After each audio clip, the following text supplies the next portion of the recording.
the book that introduced Poirot. Why this book still matters. There are certain books that fade into the background of literary history, valuable in their time, but slowly eclipsed by louder, faster, more modern stories. The Mysterious Affair at Styles is not one of them. Published in 1920, it was Agatha Christie's debut novel. The world had just emerged from the ashes of World War I. Europe was fractured, men were broken, and society was shifting toward modernism, technology, and cynicism. In the middle of all this, Christie offered something deceptively simple. A locked room, a corpse, a brilliant detective, and a trail of clues waiting to be read or misread. But this book wasn't just the introduction of Hercule Poirot. It was the blueprint for the modern detective novel, a literary map that future writers would follow, copy, expand upon, or rebel against. Today, more than a century later, it still holds power. Not because it's a relic, but because it's alive with structural genius, psychological clarity, and elegant deception. A first novel that reads like a masterclass. Agatha Christie was just 30 years old when she wrote Styles. It was her first published work, written during a time of personal uncertainty and societal chaos. And yet the novel doesn't stumble. It walks with confidence. Its pacing, narrative voice, red herrings, and ultimate reveal feel like the work of a seasoned expert. Why? Because Christie instinctively understood something fundamental. Readers don't just want to solve a mystery. They want to be outsmarted, but fairly. This philosophy would become the cornerstone of the fair play mystery, a genre convention where all clues are given to the reader, but arranged so masterfully that only the most attentive can piece them together. In Styles, Christie already had this formula nearly perfected. The historical impact, more than just a murder. Before Styles, the detective novel was dominated by Sherlock Holmes, a figure of brilliance, action, and masculine bravado. Sir Arthur Conan Doyle's stories had already cemented the idea of the eccentric genius detective as literary archetype. Christie didn't try to outdo Holmes in swagger or strength. She went the opposite direction. Poirot was old. He was obsessive. He cared more about psychology than physical evidence. In doing so, Christie shifted the genre from the external world of clues to the internal world of motives. It wasn't just about what happened. It was about why someone would do it and how they would hide it. This made crime stories more human, more intimate, more terrifying because they felt real. A war-torn world craves order.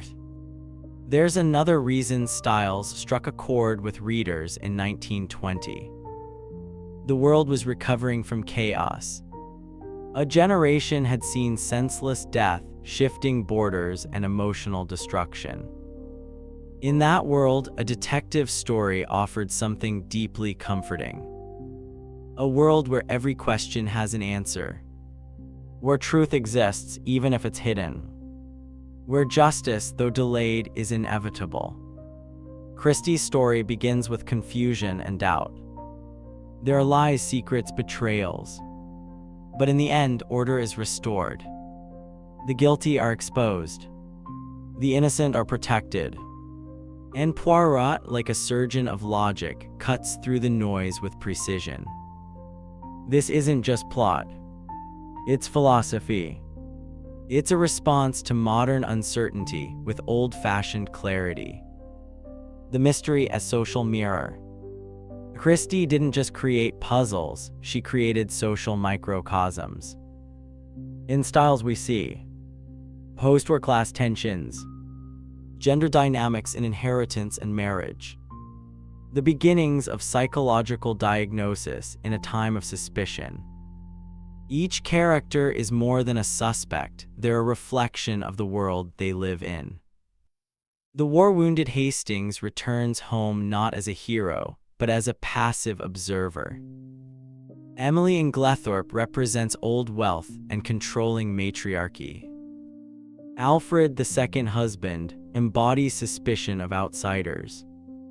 Cynthia, the young woman working in a dispensary, hints at the rise of independent women. This isn't just a whodunit. It's a portrait of a society in transition, painted with the brushstrokes of murder, motive, and mystery. A story that never outgrows the reader. You can read The Mysterious Affair at Styles at age 16 and be thrilled by the puzzle. You can read it again at 30 and admire the structure. And at 50, you'll notice the quiet brilliance in its restraint, the way Christie withholds just enough, never over-explains, never breaks the illusion. The book grows with you. And that's what great literature does. To The Birth of Hercule Poirot. If Sherlock Holmes is the most iconic detective in fiction, Hercule Poirot is the most deliberately constructed. Agatha Christie didn't stumble upon a great character. She engineered one. And she did it not through melodrama or action, but through eccentricity, consistency, and logic. A detective unlike any other. When we meet Poirot in Styles, he is a refugee, elderly, fastidious, slightly ridiculous, and completely brilliant. This is not the brooding, rugged hero of noir fiction. He is not stylish. He is not cool. He is not even well-liked. But he is respected because he sees what others miss. He was hardly more than 5 feet 4 inches, but carried himself with great dignity. His head was exactly the shape of an egg. The Mysterious Affair at Styles. From the very beginning, Christie made Poirot a man of details. He obsesses over dust, symmetry, and order. Not because he's neurotic, but because these things mirror his mind. His physical peculiarities reflect his psychological strength. And the reader learns quickly. When Poirot notices something, you should too. Belgian, not British, and that matters. Poirot isn't just a foreigner for color or variety. His Belgian identity in post-World War I England matters deeply.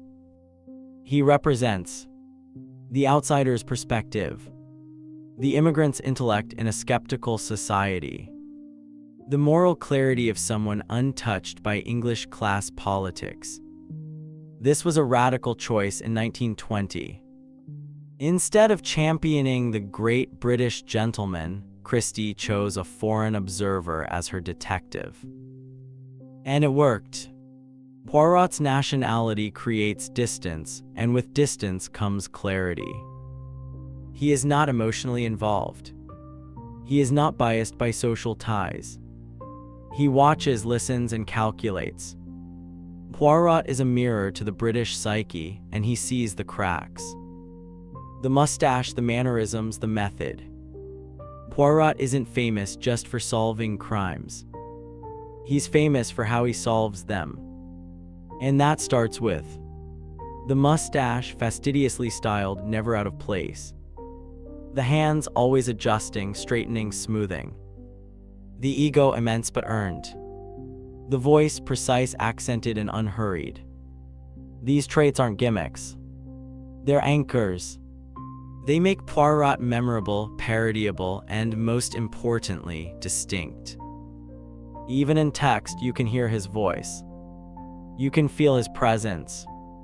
This is what separates good characters from great ones. The method of the mind. Poirot's approach to detection is radically mental.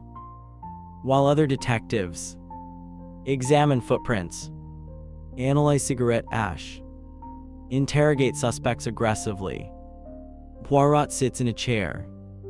thinks, reconstructs personalities, asks strange questions, and finally announces the solution like a magician, revealing the final card.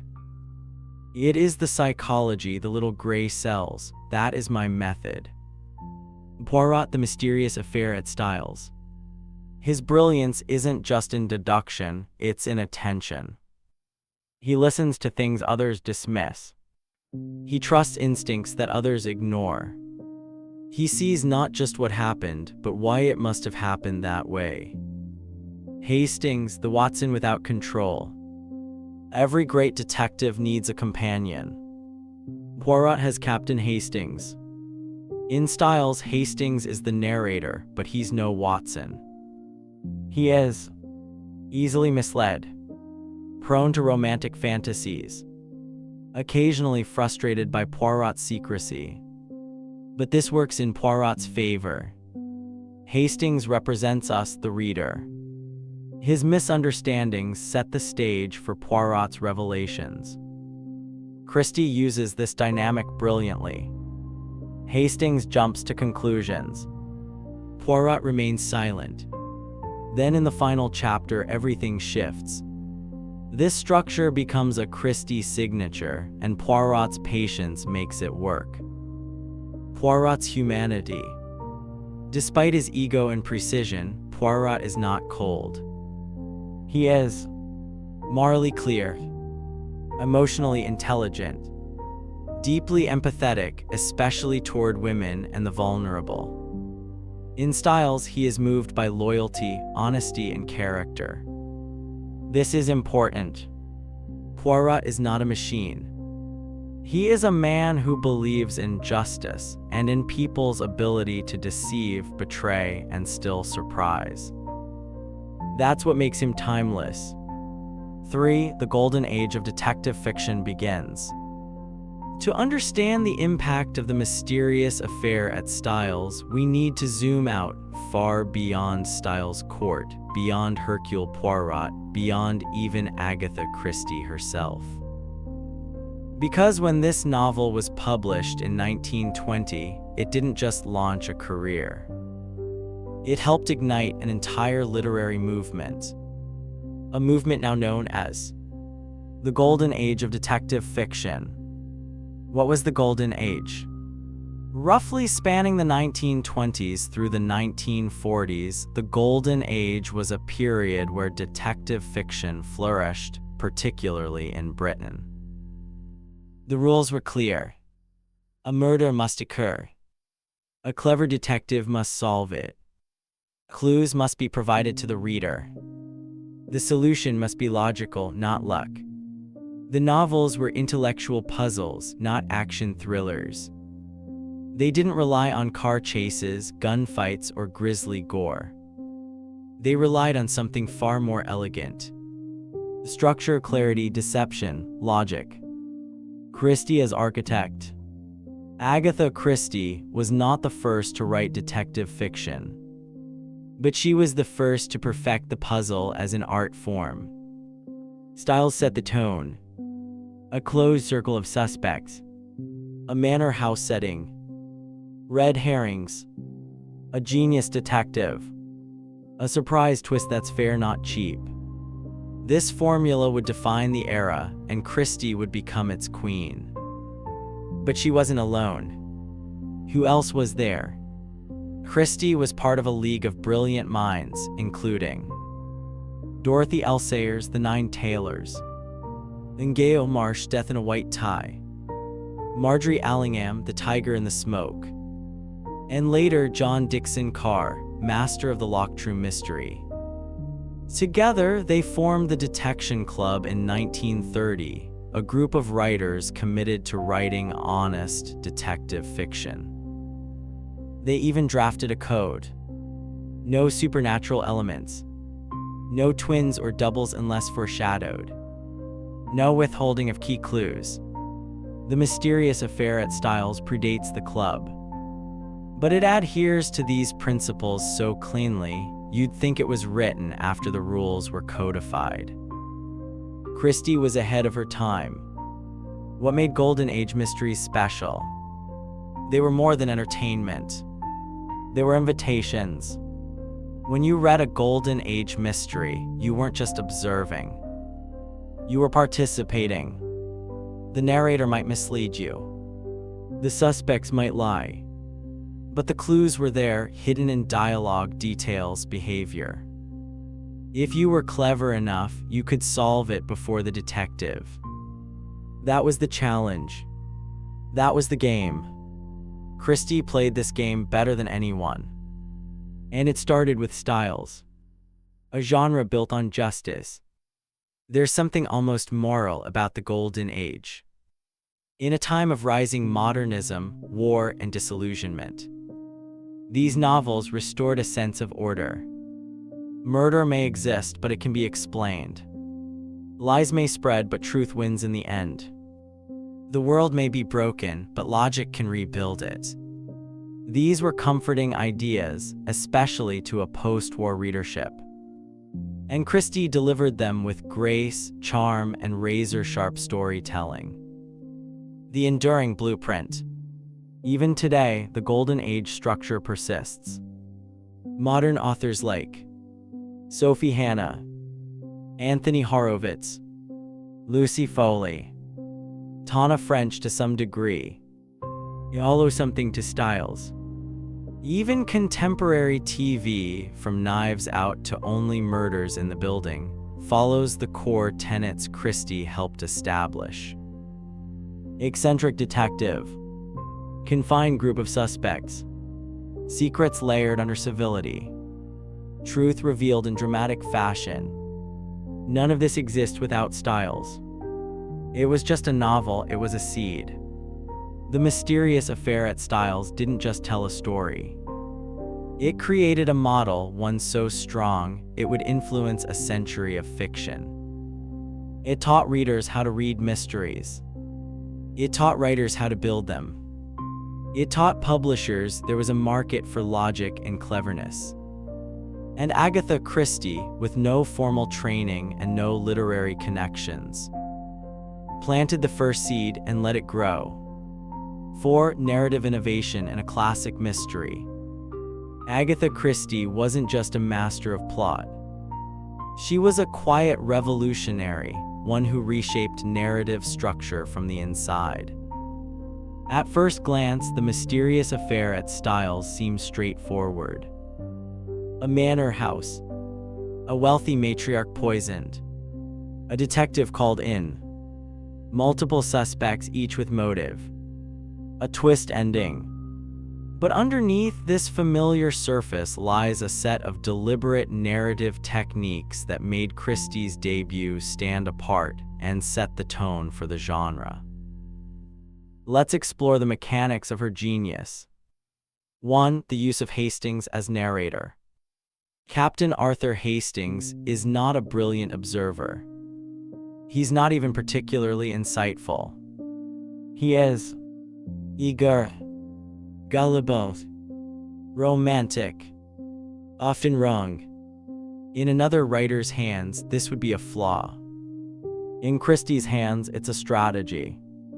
Hastings is the filter, and Christie knows how to manipulate that filter. Because the entire novel is seen through his eyes, the reader sees what he sees and misses what he misses. It's not just Poirot who solves the mystery. It's Christie herself guiding your perception. This technique creates a subtle illusion. You feel informed, but you're missing the point. You notice details, but misunderstand their meaning. You build theories, but they rest on false foundations. That's narrative magic. 2. Misleading without lying, the art of the red herring. Christie never cheats the reader. Every clue is present. Every contradiction can be spotted. Every motive is visible. And yet she fools you. How? By inviting you to assume. A suspicious glance. An overheard conversation. A character's past. A missing object. These are all factual. But the context is distorted. You jump to conclusions, and Christie lets you.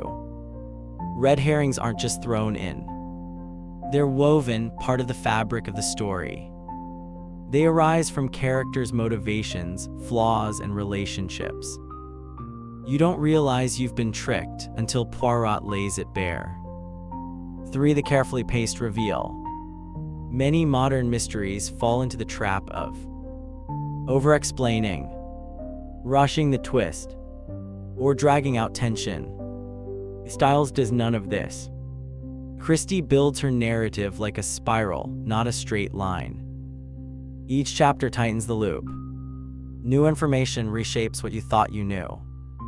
Minor characters suddenly become crucial.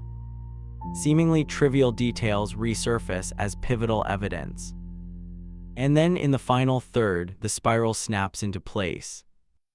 The solution is delivered in classic Poirot style. A gathering of the suspects. A meticulous review of events. A dramatic, surprising, yet inevitable reveal. It's theatrical. It's elegant. And it's completely earned. 4. The hidden motive layer. In Styles, it's not just the crime that matters, it's the emotional web beneath it. Each suspect is more than a stereotype. There's jealousy, financial dependence, unspoken love, past betrayal, class anxiety, hidden ambition. Christie builds a psychological landscape, then plants the murder right in the center. That's what makes the story rich. You're not just solving a crime. You're navigating human complexity. 5. The final twist and its fairness. Let's talk about the ending without spoilers. The identity of the murderer is unexpected, satisfying, and fully supported by the text. If you reread Styles knowing the solution, you'll see that Christie never lied. She just arranged the truth in the wrong order, until Poirot and the reader can no longer ignore it. That's the essence of a great mystery. The answer was there all along. You just couldn't see it because you were looking straight at it. The legacy of Christie's structure. Many authors have tried to replicate Christie's architecture. Few succeed. Because it's not just about twists. It's about control over narrative perspective, understanding of character psychology, pacing that rewards attention, not speed. A contract with the reader: I will play fair, but I will beat you. And in Styles, Agatha Christie made that promise and kept it. 5. How Christie deceived without cheating. One of the most persistent criticisms of mystery fiction is this. The author cheated, the twist came out of nowhere, there was no way to see it coming. Agatha Christie didn't just avoid this trap. She built a career on doing the exact opposite. And it all started with the mysterious affair at Styles. This book is not simply clever. It is ethically deceptive. It plays with you, not against you. It makes a promise, then dares you to keep up. Let's break down how she does it. 1. The contract of fair play. In classic mystery fiction, there is an unspoken agreement between the writer and the reader. I will give you all the clues. I will not withhold any information. But I will arrange them in such a way that you still won't solve it. This is what separates a twist from a betrayal. And in Styles, Christie honors this contract with precision. The killer's motive is stated clearly. The method is visible, albeit misunderstood. The means are discussed openly. The timeline is carefully constructed. The psychological cues are embedded early. Every major reveal is rooted in something you already read. 2. Redirection through innocent assumptions. Christie's real genius lies in how she controls your assumptions.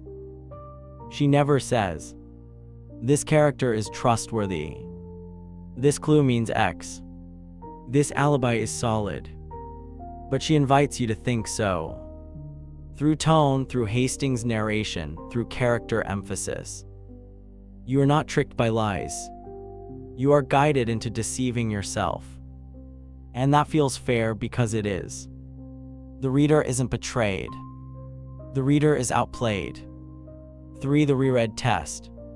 A truly fair mystery can be read twice.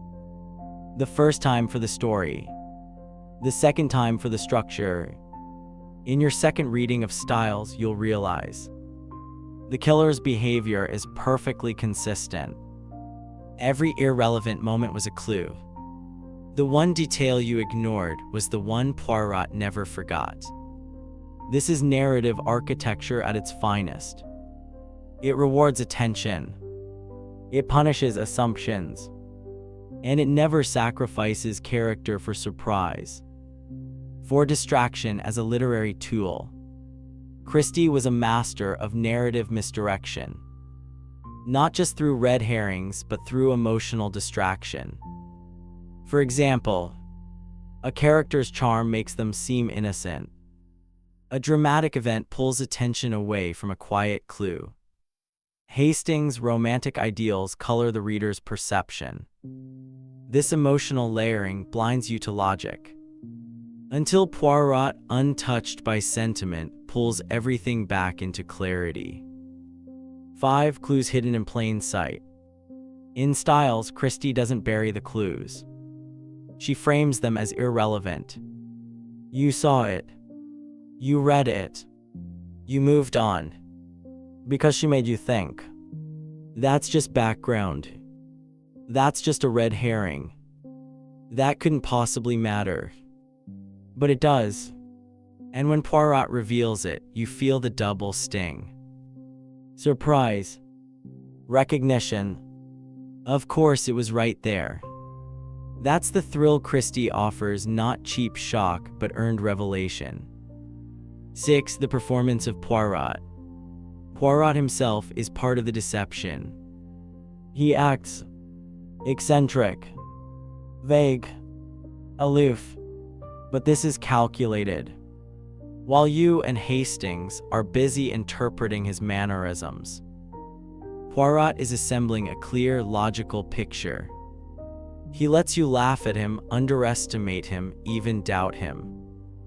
Until in the final act, he steps forward and unmasks the narrative you didn't realize you were in. It's not just a twist. It's a reframing of everything you thought you knew. The ethics of deception. In modern storytelling, twists often rely on withheld scenes, sudden reveals, new information introduced at the last minute. Christie's work, especially in Styles, stands in contrast. She says, everything you need is here. But will you see it? This is not manipulation. It's mastery. She doesn't insult your intelligence. She challenges it. And if you lose, it's not because she cheated. It's because she was better at playing the game. 6. The psychological layer beneath the puzzle. It's easy to praise the mysterious affair at Styles for its technical brilliance. The puzzle, the red herrings, the final twist. But if that were all Christie offered, her work would be clever and forgettable. What makes the book timeless and still unsettling today is its emotional intelligence. Behind every locked room and deceptive clue, there is human pain, insecurity, envy, ambition, and fear. This is where Christie becomes more than a puzzle master. She becomes a psychologist. Every character has a secret. In Styles, every suspect has something to hide. But not all of them are guilty of murder. Some hide romantic feelings they can't express, financial desperation, professional embarrassment, shame from past decisions, resentment toward family power structures. Christie understood a fundamental truth. People lie not just to others, but to themselves. That's what Poirot is really solving. Not just a murder, but a network of human denial. He peels back the stories people tell to survive and shows us the darker, truer stories underneath. 2. Crime rooted in emotion. Unlike later thrillers where killers are sociopaths or serial predators, Christie's murderers are almost always deeply human. They feel cornered, act out of jealousy, fear being forgotten, want love, power, or revenge, believe in some twisted way they are justified. In Styles, the murderer's motive is not monstrous. It's painfully believable. That's what makes it more chilling, because it suggests you too might be capable of terrible things under the right circumstances. 3. Poirot as psychological detective. Poirot doesn't just analyze evidence. He analyzes people. He asks, who benefits? Who changes their story? Who looks away when truth is near? Who reacts strangely to pressure? His deductions are rooted in behavioral observation. Nervous habits, shifts in tone, overconfidence, deflection. This psychological approach was revolutionary in detective fiction. Most detectives before him were brilliant logicians, action-driven, focused on clues. Poirot is focused on character. He solves crimes by understanding why people do what they do. 4. The family is pressure cooker. Styles Court isn't just a setting. It's a crucible. The house is filled with generational tension, class friction, romantic confusion, financial dependency. These are slow burn stressors, the kind that erode trust and breed resentment. Christie uses the setting not just as backdrop, but as a psychological engine. The pressure builds and eventually someone breaks. And that break leads to murder. 5. Hastings' blind spots are emotional. As narrator, Hastings is not just misled by facts. He's misled by feelings. He trusts those he finds charming, distrusts those he finds unattractive or foreign, falls into romantic fantasy, projects his own expectations onto others. Christie uses him to show how emotion clouds judgment. And through Poirot's corrections, she teaches the reader. Truth lives beneath emotional noise. This makes the novel not just a whodunit, but a study in human misperception. 6. Crime as a mirror. At its heart, Styles suggests something profound. Murder doesn't begin with violence. It begins with unmet needs. That might be a desire for control, a fear of irrelevance, a hunger for recognition, a belief that the system is unfair. By grounding her crime in psychology, Christie makes the story matter more. You don't just want to know who did it. You want to know what broke inside them. That's literature. That's why this book lasts. The takeaway. Yes, Styles is brilliant as a mystery. Yes, it birthed a genre. But it also told a quieter truth. Even in the calmest households, beneath manners and civility, there are cracks. And in the right moment, a whisper of motive, a hint of opportunity. Those cracks become a fracture. That fracture is what Poirot repairs. Not just with logic, but with understanding. 7. Poirot versus Holmes, the mind over action. When Agatha Christie introduced Hercule Poirot in The Mysterious Affair at Styles, she wasn't just adding a new detective to the literary world. She was quietly challenging the reigning king, Sherlock Holmes. At the time, Arthur Conan Doyle's creation had already become a cultural icon. A violin-playing, pipe-smoking, crime-solving machine with unparalleled deductive powers. But Christie didn't try to replicate Holmes. Instead, she created his counterpoint. Poirot is Holmes' opposite in nearly every way, and that's precisely why he worked. Sherlock Holmes, action and observation. Holmes is defined by dramatic entrances, physical investigations, bouts of depression and euphoria, sharp rapid-fire reasoning, an aloof personality, a partnership with the ever-loyal Dr. Watson. His deductions often begin with what he can see. Mud on shoes, tobacco ash, a torn letter, a scent, a scratch, a footprint. Holmes moves through the story, often visiting scenes, conducting experiments, and confronting suspects. He's as much a man of action as he is of logic. Hercule Poirot, stillness and psychology. Poirot, on the other hand, often solves cases from a chair.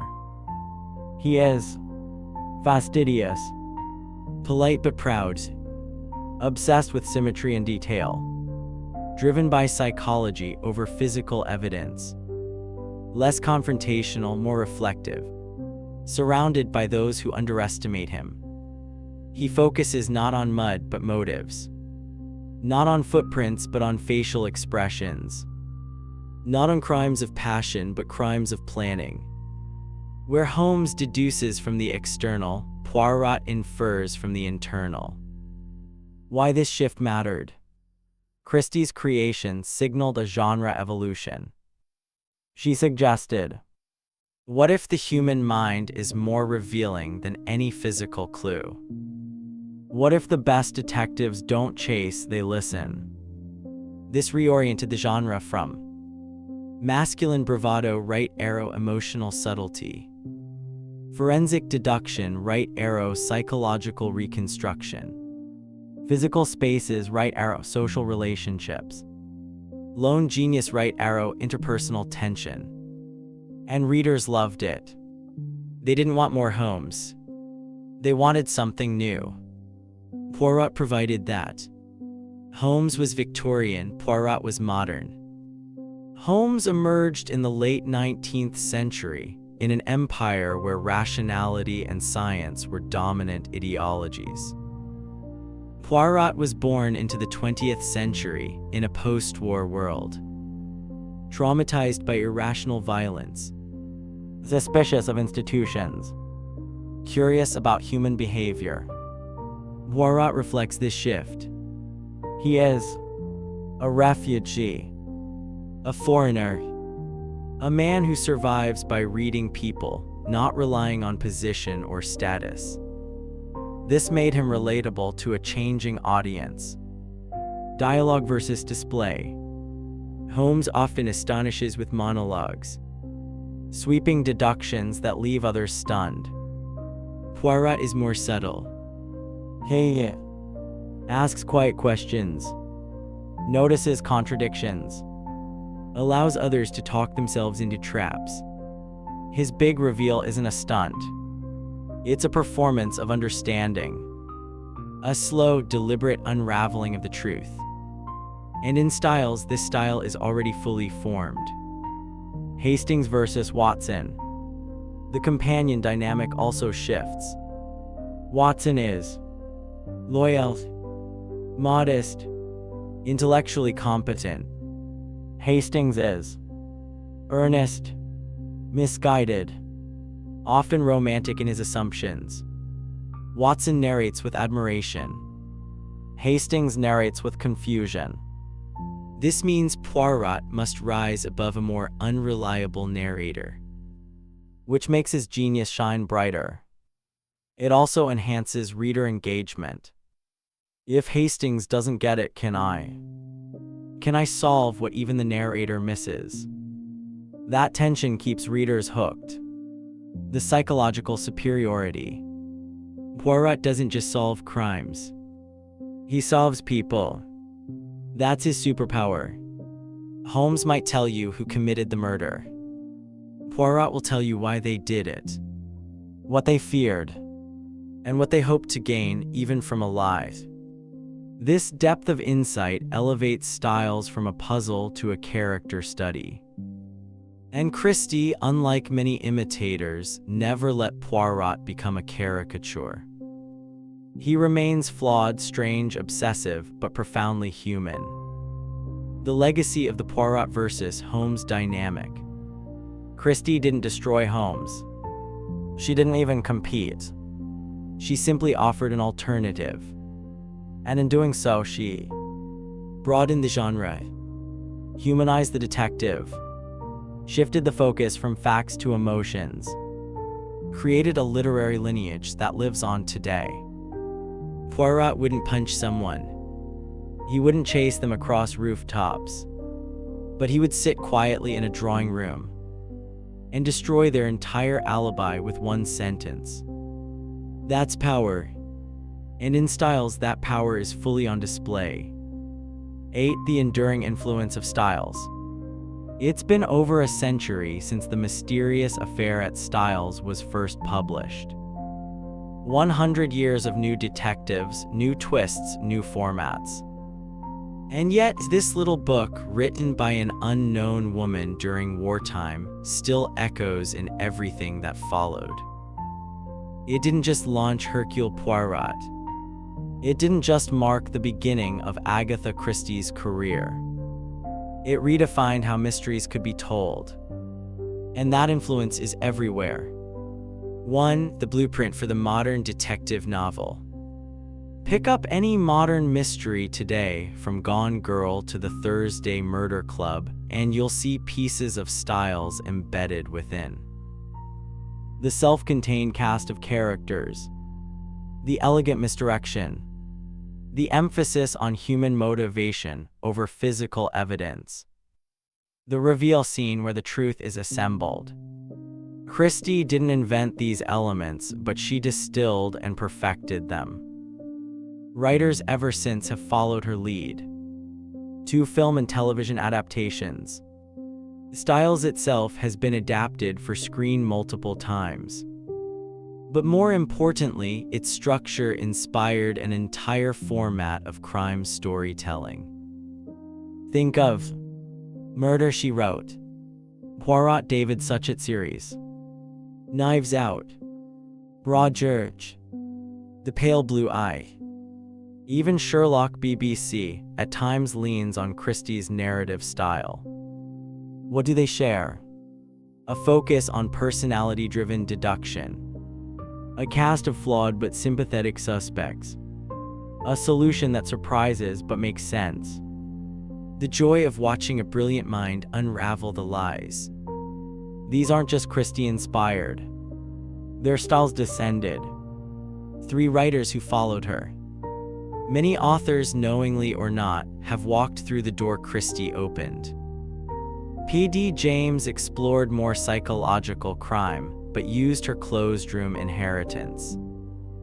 Anthony Horowitz builds modern mysteries with Poirot-style misdirection. Ruth Ware and Lucy Foley rely on classic Christie setups: isolation, tension, class divide. Even Tana French, though grittier, explores motive in a Poirot-like depth.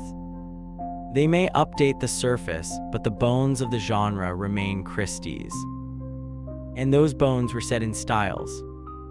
4. Mystery as an emotional experience. Before Christie, mysteries often felt like intellectual exercises. After her, they became emotional experiences. In Styles, we're not just wondering, who did it? We're asking, who's lying, who's hurt, who's pretending? That shift from evidence to empathy made the genre universal. It allowed readers to engage not just with the puzzle, but with the people. Today's crime fiction often dives deep into trauma, memory, and perception. That lineage begins with Christie. 5. Longevity through simplicity. Another key to Styles' enduring power. It's not flashy. It's not bloated. It doesn't rely on violence or shock. It's clear, economical, subtle, elegant, This makes it timeless. You don't have to explain styles to a modern reader. They pick it up and it still works. That's rare. And that's why it lasts.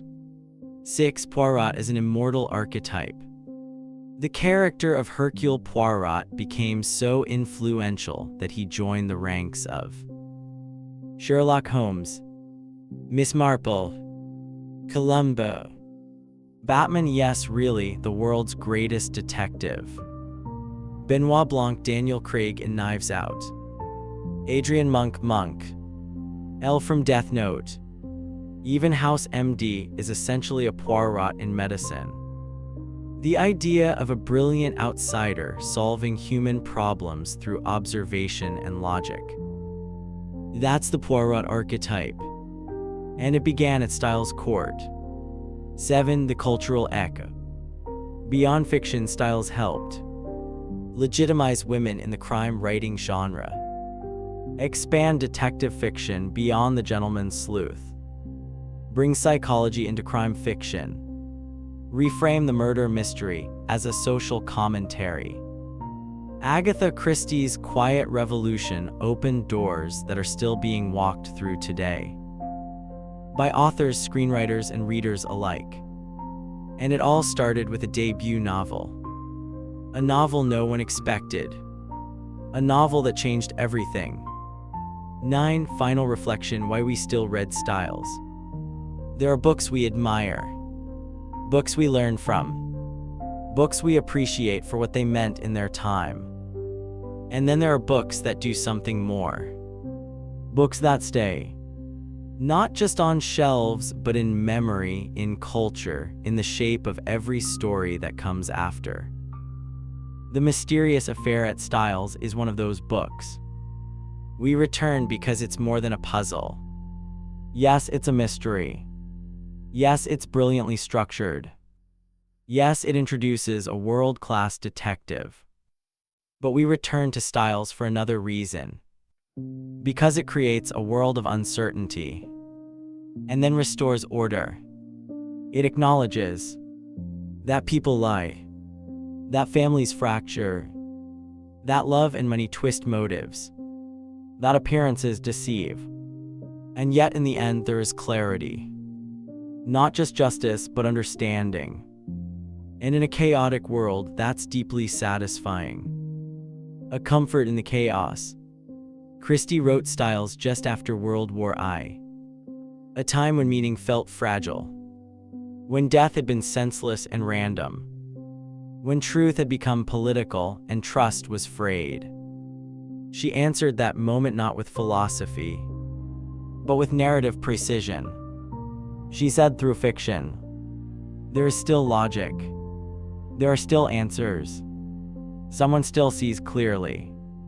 And that someone can lead us back to the truth. Is it any wonder we still read her?